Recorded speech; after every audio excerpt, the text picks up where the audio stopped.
Salut tout le monde, c'est Charlène. J'espère que vous allez bien, je vous retrouve aujourd'hui dans une nouvelle vidéo où je vais vous parler d'une de mes story time. Donc ce genre de vidéo, j'avais pas forcément prévu de les faire parce que j'ai pas une vie très passionnante, mais vous avez été très nombreuses à me demander d'en faire. Du coup je me suis un petit peu creusé la tête pour essayer de vous en trouver une qui pourrait vous intéresser. Donc cette story time, comme vous aurez vu dans le titre, ça concerne une histoire que j'ai eue l'année dernière, donc pendant que j'étais à Montpellier, mais avant que je sois dans cet appartement là. Donc pour celles qui me suivent depuis un petit moment, vous avez vu mon ancien appartement. Et donc c'est l'histoire d'un abonné qui m'a harcelée. Donc l'histoire s'est passée l'année dernière, donc du coup ça faisait un an et demi que j'avais ma chaîne. Ou même peut-être 2, je sais plus trop. Donc mon ancien appartement, pour vous situer un petit peu, il se situait à Pré d'Arène, à Montpellier, pour celles qui connaissent. Et en fait c'était un appartement surélevé, donc souvent mes amis rentraient par la baie vitrée parce que on pouvait y accéder directement de la route. Et donc il y avait une espèce de petite parterre de fleurs en bas de mon balcon. Et c'était très facile de monter directement dessus. J'avais des stores qui tombaient comme ça, mais ils n'étaient pas occultants. Donc je voyais les lampadaires en face en fait. Je voyais les reflets, je vous dis ça parce que vous allez comprendre après pourquoi. Et donc je voyais tous les gens passer tout le temps par ombre avec le lampadaire sur le volet non occultant. Donc bref, j'étais dans ma petite vie bien tranquille. Je vous avoue que ça fait un petit moment que ça s'est passé, donc je me rappelle plus exactement. D'autant plus que je n'ai absolument pas préparé la vidéo. Donc on va y aller comme ça. Donc je faisais ma petite vie tranquille sur YouTube, etc.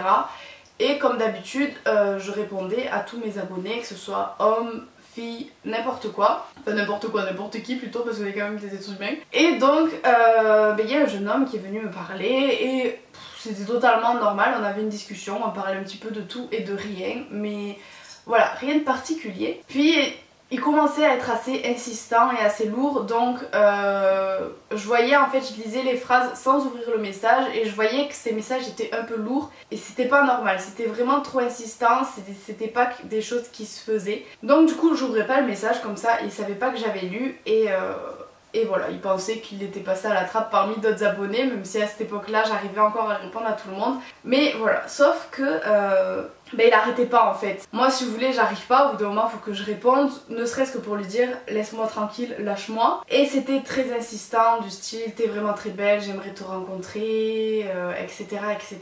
Donc bref, moi je lui disais, à l'époque j'avais un copain, je lui disais non mais j'ai un copain, puis de toute façon on se connaît pas, j'ai pas l'intention de rencontrer des personnes comme ça que je connais pas, enfin bref. Voilà, donc du coup ça s'était plus ou moins arrêté là. Et puis un jour, je reçois un appel d'un homme au téléphone qui me dit oui, je sais où tu habites. Je me rappelle plus exactement qu'est-ce qu'il m'avait dit, mais il m'avait dit des trucs du style je sais où tu habites, fais attention, quand tu marches dans la rue, regarde toujours derrière toi, je sais à quelle heure tu commences les cours, enfin que des trucs comme ça. Donc j'ai vraiment flippé, j'ai pas répondu, j'ai raccroché au nez. Donc le jour même en fait c'était le matin en plus, donc je commençais à 8 h, donc je vais en cours, où j'explique pas pour aller prendre le bus et tout.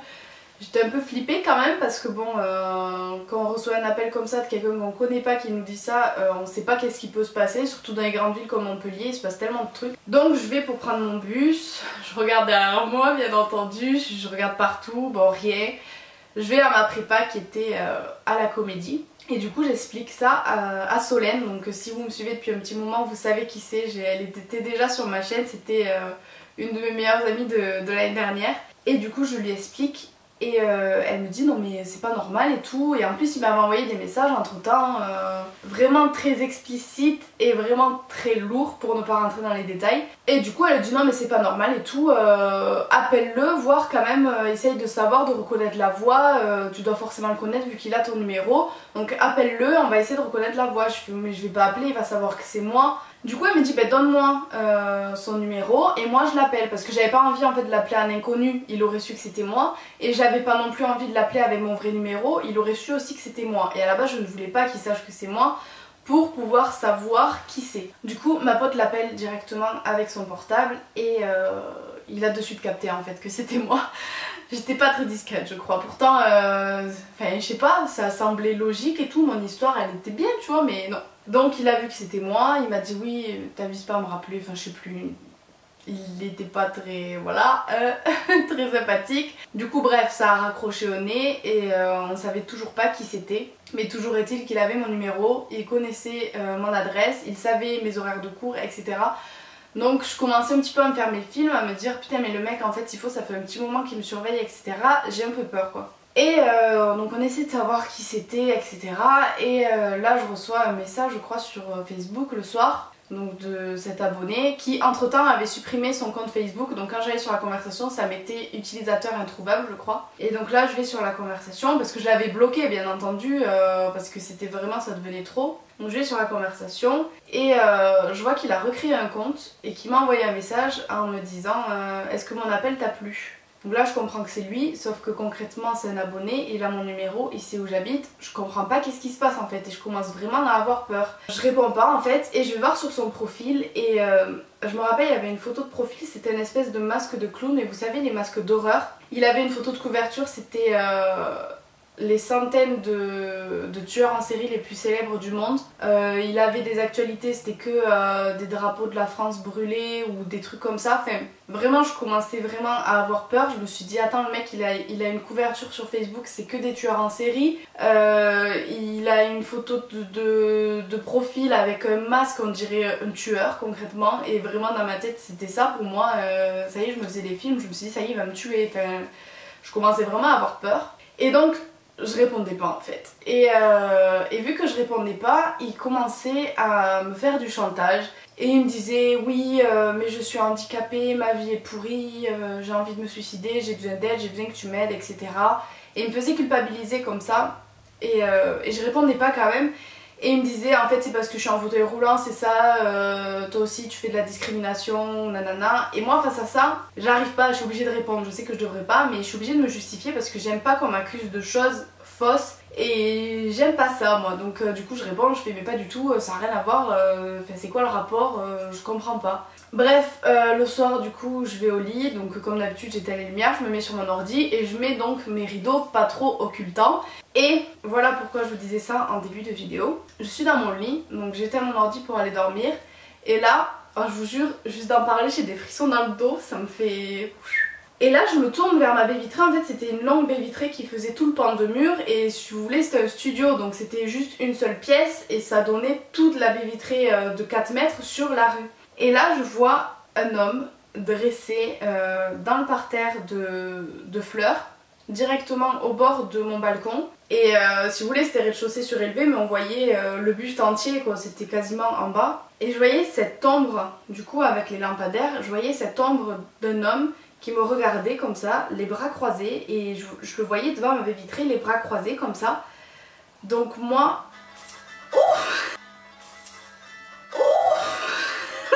Mon portable il a sonné, j'ai eu peur. Oh là là. Oh j'ai l'impression que je suis en train de raconter une histoire d'horreur. Donc je reprends. Du coup moi je suis restée dans mon lit, la couette jusque là, impossible de bouger, j'étais tétanisée. Et puis je me suis dit de toute façon, vu qu'il y a les rideaux occultants, logiquement lui de dehors il ne me voit pas. Moi je le vois parce qu'il a le reflet sur mon rideau occultant. Enfin non, justement il n'était pas occultant. Mais je veux dire je le vois sur mon volet par reflet avec le lampadaire, mais lui il n'est pas censé me voir. Du coup je suis partie en fait, je suis sortie de mon lit tout doucement. J'ai pris tout dans le noir, j'ai pas allumé la lumière, j'ai pris un couteau dans ma cuisine. Me demandez pas pourquoi, mais j'étais tellement flippée que bref voilà. Et je me suis enfermée dans ma salle de bain, je suis restée là-bas toute la nuit, j'ai dormi sur le tapis de douche, j'étais vraiment tétanisée. Le lendemain en me levant je regardais s'il était encore là, il était plus là bien entendu. J'ai ouvert les volets et je me suis rendu compte que tout le parterre de fleurs était écrasé. Donc c'était pas moi qui m'étais fait des films parce que il y avait la trace comme quoi il était là vu que les fleurs étaient écrasées. Parce que bon à ce moment là on se dit c'est pas possible, je me monte la tête, il y avait rien, s'il faut c'était juste un arbre. Mais non non, là il y avait vraiment la trace. Donc bon voilà. Et du coup ben, j'appelle mon copain de l'époque et je lui dis écoute là ça va pas du tout.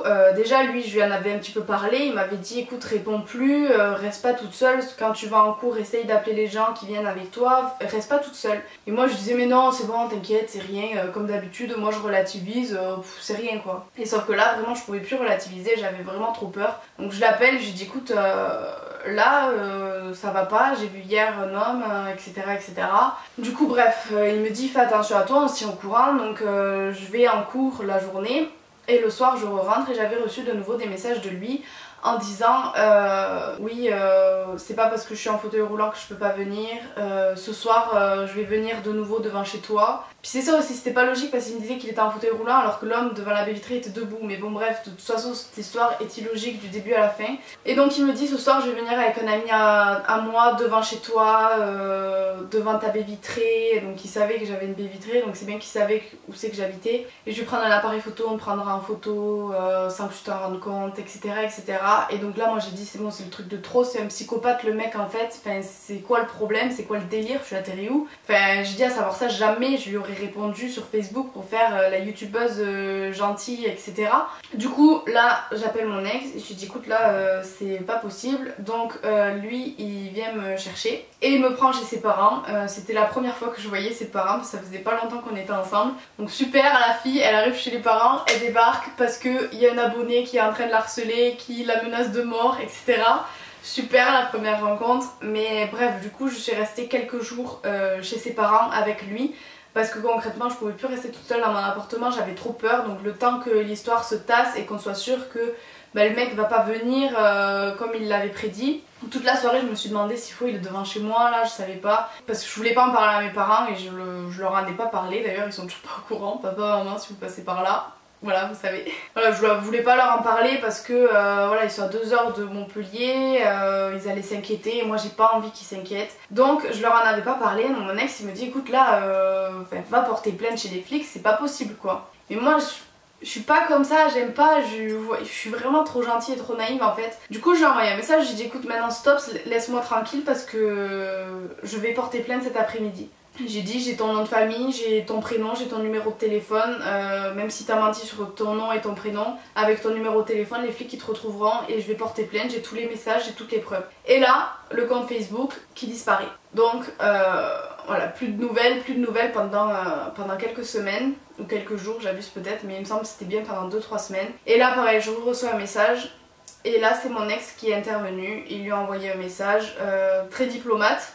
Contrairement à moi qui sur la fin commençait un petit peu à être nerveuse et pas très polie. Donc lui il lui a envoyé un message très diplomate en lui disant très calmement que en gros s'il continuait on allait porter plainte et que si ça suffisait pas il le retrouvait et il lui cassait la gueule.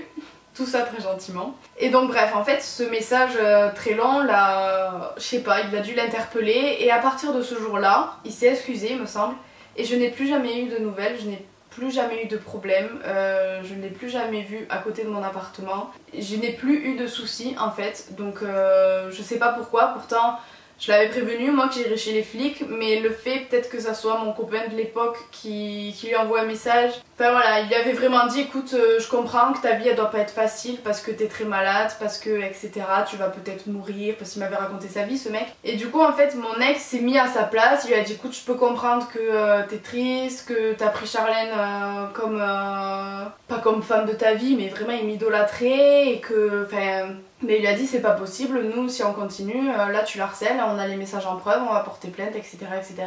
Et je pense que le fait qu'en fait qu'il se mette à sa place et qu'il lui dise qu'il le comprend même s'il le comprenait pas, ben je sais pas, en fait ça a dû l'interpeller et en fait il m'a laissé tranquille et depuis ce jour je n'ai plus jamais eu de nouvelles, le compte n'a jamais été réactivé, plus rien en fait. Donc voilà, mais bon à savoir je pense que j'aurais quand même été portée plainte parce que ben voilà, peut-être que si mon ex n'était pas intervenu ça se serait mal passé, peut-être que malgré que le fait que mon ex est intervenu ça aurait aussi pu mal se passer parce que ça aurait pu ne rien lui faire du tout ce message, mais bon toujours est-il que ce message l'a calmé et c'est le principal. Aujourd'hui je suis tranquille, je n'ai plus jamais eu de soucis avec les abonnés et j'essaie toujours de vous répondre autant, même si c'est compliqué, je vous avoue maintenant c'est compliqué de répondre à tout le monde.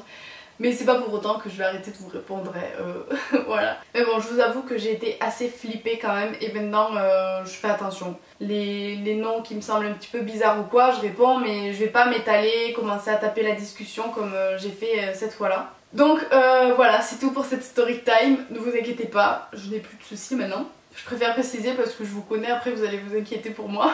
Et donc voilà, donc j'espère que cette story time vous aura plu. Comme d'habitude si ça vous a plu, un petit pouce en l'air comme ça je suis au courant et je peux refaire d'autres vidéos dans ce style là. Si ce n'est pas déjà fait, je vous laisse cliquer ici pour vous abonner à ma chaîne, c'est gratuit et ça vous permet de ne rater aucune de mes vidéos. Quant à moi, je vous fais plein de gros bisous et je vous dis à très vite dans une prochaine vidéo. Bisous bisous.